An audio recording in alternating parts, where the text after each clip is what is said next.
এটার কথাগুলো খুব সুন্দর লাগে, সবাই একটু মনোযোগ দিয়ে শুনবেন। এই তো হাজির। আচ্ছা, রাজমিস্ত্রির কাজে যাচ্ছি না।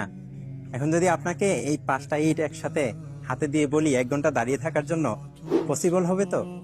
আচ্ছা দাঁড়ান, এই একটা ইট কমিয়ে দিচ্ছি। এই 4টা ইট, এটা নিয়ে 1 ঘন্টা দাঁড়িয়ে থাকতে পারবেন? ওকে, আরো একটা কমিয়ে দিলাম। এখন এই 3টা ইট, এটা সম্ভব? অনেকটা কষ্ট হয়ে যাবে না? আচ্ছা, আরো একটা কমিয়ে দিচ্ছি। এখন এখন পসিবল? পারবেন, তবে কিছুটা কষ্ট হয়ে যাবে। ওকে ঠিক আছে, যান। সবশেষে এই একটা একটি অবশিষ্ট থাকলো, এবং এটা নিয়ে আপনাকে 1 ঘন্টা দাঁড়িয়ে থাকতে হবে। হ্যাঁ, এবার খুশি তো?